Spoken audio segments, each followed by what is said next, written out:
देश के बाहर मुसलमानों को लपक कर गले लगाने वाले और देश के अंदर मुस्लिमों के खिलाफ नफरती एजेंडा चलाने वाले अपने नॉन बायोलॉजिकल पीएम साहब के खेल को उनके ही सबसे खास दोस्त डोनाल्ड ट्रंप ने एक्सपोज कर दिया है। वहीं डोनाल्ड ट्रंप, जिसको पीएम साहब अपना माय फ्रेंड बताते थे और जिसपे देश के टैक्स पेयर का 100 करोड़ रुपए नमस्ते ट्रंप में लुटा दिया था, लेकिन अब वही ट्रंप और उनके देश की ओर से इंडिया के मुस्लिमों को लेकर बहुत बड़ा खुलासा अंतर्राष्ट्रीय स्तर पर किया गया है। इस खुलासे के बाद न सिर्फ इंडिया में बल्कि मुस्लिम कंट्री में भी हंगामा खड़ा हो गया है। एक ओर जहां पूरे मामले में पीएम मोदी की गजब किरकिरी हो रही है, दूसरी ओर दुनिया के सामने मोदी और उनकी पार्टी का मुस्लिमों के खिलाफ नफरती एजेंडा खुल के सामने आ गया है। ऐसे में पीएम मोदी और उनकी पार्टी को जोर का झटका लग सकता है। पीएम मोदी और उनकी पार्टी को कैसे जोर का झटका लग सकता है और कैसे इंडिया में मुस्लिमों के खिलाफ नफरती एजेंडा चलाया जा रहा है। अमेरिकी और पीएम मोदी के बहुत खास कहे जाने वाले डोनाल्ड ट्रंप ने कैसे मोदी को मुस्लिम विरोधी करार दिया है, ये सब कुछ हम आपको अपनी इस रिपोर्ट में बताएंगे। साथ ही इस पे भी चर्चा करेंगे कि कैसे सौगाते पीएम से कैसे पीएम मोदी खुद को सेफ जोन में ले जाने की कोशिश कर रहे हैं। नमस्कार, आप देख रहे हैं 4 PM और मैं हूं आपके साथ सिमरन। दोस्तों, अक्सर देखा होगा आपने कि पीएम मोदी जब कई बार सऊदी अरब, यूएई, कतर, ईरान, इराक, ये सब मुस्लिम कंट्री में जाते हैं तो कैसे लपक के मुस्लिमों को गले लगा लेते हैं। लेकिन देश में मुस्लिमों के साथ क्या हो रहा है, इसकी कलई पीएम मोदी के सबसे खास दोस्त डोनाल्ड ट्रंप ने खोल दी है। डोनाल्ड ट्रंप और उनकी सरकार ने भारतीय मुस्लिमों को लेकर एक बड़ा खुलासा किया है। इस खुलासे में इंडियन मुस्लिमों की हालत का आंकलन और मोदी सरकार के नफरती एजेंडे के बारे में चर्चा की है। अमेरिका की ओर से आई रिपोर्ट्स में बिल्कुल साफ लिखा है कि पीएम मोदी और उनकी पार्टी मुस्लिमों के खिलाफ है और इंडिया में मुस्लिमों पे सत्ता पाने के लिए पीएम मोदी और उनकी पार्टी बड़ा नफरती एजेंडा चला रही है। आपको बता दें कि अमेरिकी अंतर्राष्ट्रीय धार्मिक स्वतंत्रता आयोग USCIRF की एक रिपोर्ट जो है वो आई है। इस रिपोर्ट में इंडिया की धार्मिक स्वतंत्रता और देश के हालात को लेकर बहुत बड़ा खुलासा किया गया है। आपको बता दें कि इस रिपोर्ट में सिर्फ इंडिया नहीं बल्कि देश के 2 दर्जन से ज्यादा देशों के नाम हैं जहां सरकारें धार्मिक स्वतंत्रता का हनन करने के साथ वहां के नागरिकों पे फर्जी कार्रवाई कर रही हैं। इसमें चाइना भी शामिल है, लेकिन इंडिया को लेकर जो रिपोर्ट आई है उसमें चौंकाने वाली बात कही गई है। आपको बता दें कि अमेरिका की ओर से जो रिपोर्ट आई है वो 96 पेज की है और 38 नंबर पेज पे इंडिया के बारे में लिखा है। वैसे तो रिपोर्ट में काफी कुछ है, लेकिन जो बहुत जरूरी बातें हैं वो हम आपको भी बताते हैं, दिखाते हैं और सुनाते भी हैं। रिपोर्ट में लिखा हुआ है 2024 में भारत में धार्मिक स्वतंत्रता की स्थिति लगातार बिगड़ती रही क्योंकि धार्मिक अल्पसंख्यकों के खिलाफ हमले और भेदभाव बढ़ते रहे। जून में राष्ट्रीय चुनावों से पहले प्रधानमंत्री नरेंद्र मोदी सहित भाजपा के सदस्यों ने राजनीतिक समर्थन हासिल करने के लिए मुसलमानों और अन्य धार्मिक अल्पसंख्यकों के खिलाफ घृण बयानबाजी और गलत सूचना का प्रचार किया। इस तरह की बयानबाजी ने धार्मिक अल्पसंख्यकों पे हमलों को बढ़ावा दिया है, जो चुनाव के बाद भी जारी रहा, जिसमें निगरानी हिंसा, लक्षण और मनमाने ढंग से हत्याएं और संपत्ति और पूजा स्थलों को ध्वस्त करना शामिल था।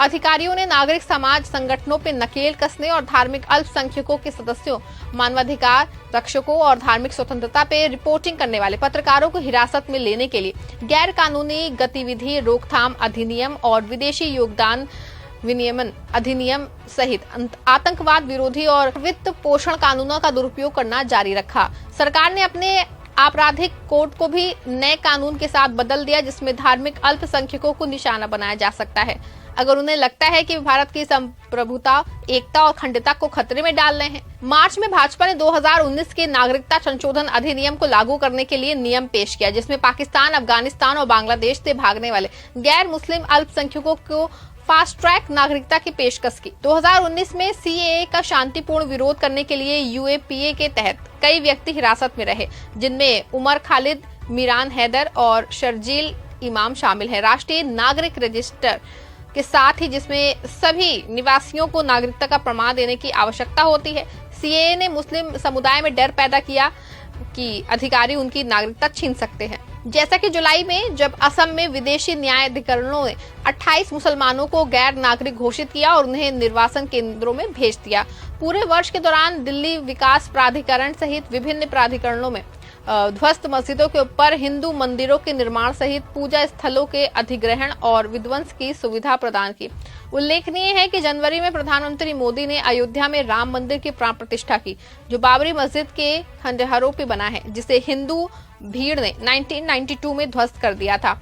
प्रतिष्ठा के बाद विभिन्न राज्यों में धार्मिक अल्पसंख्यकों पर हमले शुरू हो गए। अधिकारियों ने बार बार भारतीय दंड संहिता की धारा 295 का उल्लंघन किया, जो पूजा स्थलों को नष्ट करने या नुकसान पहुंचाने को अपराध बताती है। मुस्लिमों की संपत्ति को बुलडोजर से ध्वस्त कर दिया, जिसमें अवैध मानी जाने वाली मस्जिदें भी शामिल है। अधिकारियों ने धार्मिक अल्पसंख्यकों को निशाना बनाने के लिए भेदभावपूर्ण राज्य स्तरीय धर्मांतरण विरोधी कानून और गोहत्या विरोधी कानून लागू किए। जून और जुलाई में उत्तर प्रदेश में पुलिस ने राज्य के धर्मांतरण विरोधी कानून का उल्लंघन करने के आरोप में 20 ईसाइयों को हिरासत में लिया, जिसमें 4 पादरी भी शामिल थे। जुलाई में उत्तर प्रदेश सरकार ने उस कानून को मजबूत बनाने के लिए एक विधेयक पेश किया, जिसके बाद मुस्लिम धर्मगुरु कलीम सिद्दीकी और 11 अन्य को जबरन धर्मांतरण में कथित रूप से शामिल होने के लिए आजीवन कारावास की सजा सुनाई गई।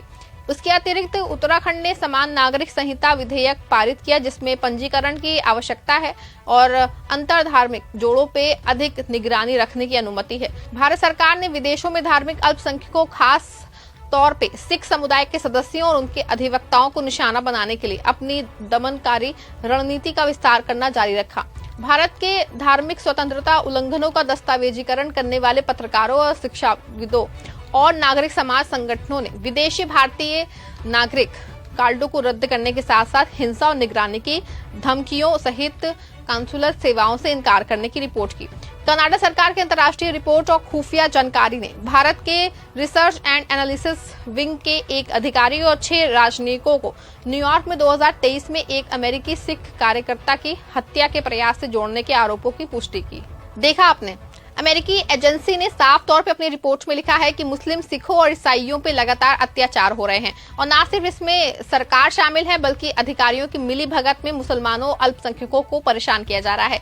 इस रिपोर्ट के आने के बाद अभी तक न सिर्फ देश में मुस्लिम, विदेशों में, खास तौर पे मुस्लिम देशों में पीएम मोदी और उनकी पार्टी की किरकिरी हो रही है। आपको बता दें कि इससे पहले भी इस तरह की बातें अंतर्राष्ट्रीय स्तर पे उठ चुकी हैं, लेकिन हर बार अपने नॉन बायोलॉजिकल पीएम साहब और उनकी पार्टी इसको विपक्ष का एजेंडा और इंडिया को बदनाम करने की कोशिश कह के किनारे लगा देती थी। लेकिन इस बार खुद जब पीएम मोदी के सबसे खास दोस्त डोनाल्ड ट्रंप के देश और उनकी एजेंसी की ओर से ये रिपोर्ट आ गई है, तो फिर हंगामा मचना तय है। बता दें कि ये रिपोर्ट में जो है भारत की खुफिया एजेंसी रॉ भी सवाल खड़े कर रहा है, जिस बात पे भारतीय दूतावास और विदेश मंत्रालय खूब दावे कर रहा था कि रॉ की ओर से कोई मर्डर नहीं कराया गया, जब यही बात पीएम मोदी के खास तो ट्रंप की एजेंसी कह रही है। ऐसे में रॉ को लेकर भी पीएम मोदी को ट्रंप ने फंसा दिया है। आपको बता दें कि पिछले दिनों जब कनाडा के ट्रूडो सरकार ने ये बात कह दी थी, तो किस तरह से विदेश मंत्रालय ने इस पे कई बार सफाई पेश की थी। लेकिन सिखों की हत्या का ये मामला फिर ट्रंप की एजेंसी ने उठा के मोदी सरकार और उनके झूठ को उजागर कर दिया है। लेकिन मुस्लिमों और ईसाइयों को लेकर जो रिपोर्ट है, उसमें मोदी सरकार पूरी तरह से बेनकाब हो गई है। आपको बता दें कि इन दिनों मोदी सरकार मुस्लिम, सिख और ईसाइयों के लिए सौगातें मोदी योजना लेके आई है, और दूसरी ओर इन्हीं अल्पसंख्यकों को क्या देश में क्या हाल है, खुद पीएम मोदी के दोस्त डोनाल्ड ट्रंप की एक रिपोर्ट बता रही है। ऐसे में साफ है कि मोदी और उनकी पार्टी अपनी राजनीति के लिए नफरती एजेंडा चला रही है और देश और समाज को इससे सचेत करने की जरूरत है। इस पूरे मामले पे आपका क्या मानना है? क्या अमेरिका से आई रिपोर्ट भारत के अल्पसंख्यकों की सही हालत को बयां करती है? क्या रिपोर्ट में किए गए दावे सही हैं? क्या मोदी और उनकी पार्टी सच में देश में नफरती एजेंडा चला रही है? अपनी राय कमेंट में बताइएगा। खबर को लाइक और शेयर भी जरूर करिएगा।